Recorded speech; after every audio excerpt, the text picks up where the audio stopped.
ఉమ్మడి వరంగల్ జిల్లాలో చివరి రోజు దరఖాస్తులు చేసుకునేందుకు భారీగా తరలివచ్చారు. దాదాపు 13 లక్షల పైచిలుకు దరఖాస్తులు వచ్చినట్టు అధికారులు చెబుతున్నారు. ప్రజాపాలన దరఖాస్తులపై వరంగల్ నుంచి మరింత సమాచారాన్ని మా ప్రతినిధి నవీన్ అందిస్తారు. ఇవాల్టితో ప్రజాపాలన కార్యక్రమం ముగుస్తోంది. అయితే ఇవాళ చివరి రోజు కావడంతో దరఖాస్తులు ఇచ్చేందుకు దరఖాస్తు కేంద్రాల దగ్గరకైతే చివరి రోజు ఆయా పథకాల లబ్ధిదారులు వస్తున్నారు. కాంగ్రెస్ పార్టీ అధికారంలోకి వచ్చిన తర్వాత 6 గ్యారంటీల స్కీమ్ను ప్రవేశపెట్టింది. ఇందులో భాగంగా డిసెంబర్ 28వ తారీఖు నుంచి దరఖాస్తుల స్వీకరణ కొనసాగుతూ ఉంది. ఇవాల్టితో దరఖాస్తుల స్వీకరణ ముగుస్తోంది.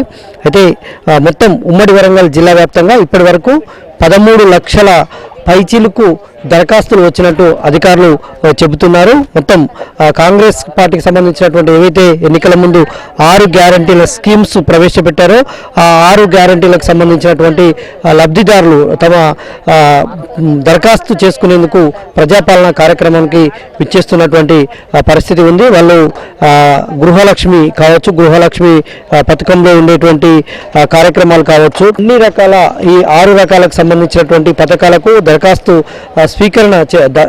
చేసుకునేందుకైతే ఇక్కడికి దరఖాస్తు కేంద్రాలకు వస్తున్నారు. ఉమ్మడి వరంగల్ జిల్లాలో ఇప్పటి వరకు 13 లక్షల పైచిలకు దరఖాస్తులు వచ్చాయని అధికారులు చెప్తా ఉన్నారు. అయితే తర్వాత ఇక్కడ ప్రధానంగా ఇవాల్టి వరకు కూడా దరఖాస్తు చేసుకోలేని పరిస్థితి ఏంటి, ఇవాల్టితో చివరి తేదీ అయిపోతుంది కదా అనేటువంటి ఆందోళన కూడా ఉంది.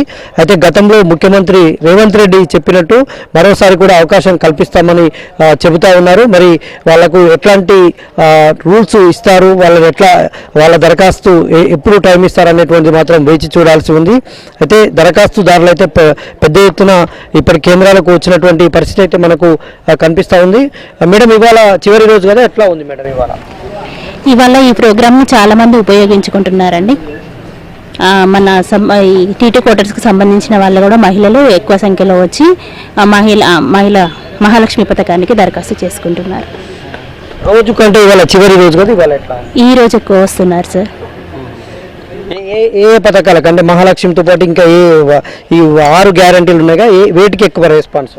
రేషన్ కార్డు కోసం, తెల్ల రేషన్ కార్డు కోసం ఎక్కువ మంది దరఖాస్తు చేసుకుంటున్నారు సార్. మహాలక్ష్మి పథకానికి ఎక్కువ మంది దరఖాస్తు చేసుకుంటున్నారు సార్. ఇది అధికారులు చెప్తా ఉన్నారు. రేషన్ కార్డు కోసం అయితే రేషన్ కార్డు ఇప్పటివరకు కూడా రేషన్ కార్డు లేని వాళ్ళ సంఖ్య ఎక్కువగా ఉంది కాబట్టి ఈ 6 గ్యారంటీల స్కీమ్ అమలు కావాలంటే రేషన్ కార్డు కంపల్సరీ అనేటువంటి ఒక నిబంధన పెట్టడంతో రేషన్ కార్డు కూడా ఈ 6 గ్యారంటీలకు అప్లై చేస్తూ రేషన్ కార్డులకు కూడా అప్లై చేస్తున్నటువంటి పరిస్థితి అయితే కనిపిస్తుంది. ఉమ్మడి వరంగల్ జిల్లాలోని అటు జనగామ నుంచి చూస్తే జనగామ, ఇటు వరంగల్, హన్మకొండ, మహబూబాబాద్, భూపాలపల్లి, ములుగు ఈ 6 జిల్లాలకు సంబంధించి ఇప్పటి వరకు నమోదైనటువంటి దరఖాస్తులు అయితే 13 లక్షల పైచిలకు ఉన్నాయి. అయితే ఇవాళ సాయంత్రానికి కూడా ఇంకా క్లారిటీ వచ్చేటువంటి అవకాశం ఉంది. 13 లక్షల పైచిలకు దరఖాస్తులు అయితే ఉన్నాయి. ఇంకా దరఖాస్తు చేసుకొని వాళ్ళు కూడా 2-3 లక్షల మంది ఉంటారనేటువంటిది ఒక అంచనా ఉంది. ఎందుకంటే వాళ్ళు వివిధ కారణాలతోటి దరఖాస్తు చేసుకోలేకపోతున్నారు. వారికి మరోసారి ప్రభుత్వం అవకాశం ఇచ్చేటువంటి పరిస్థితి అయితే మనకు కనిపిస్తూ ఉంది.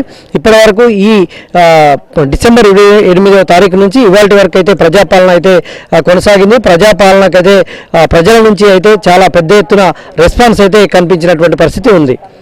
వీడియో జర్నలిస్ట్ కుమార్తో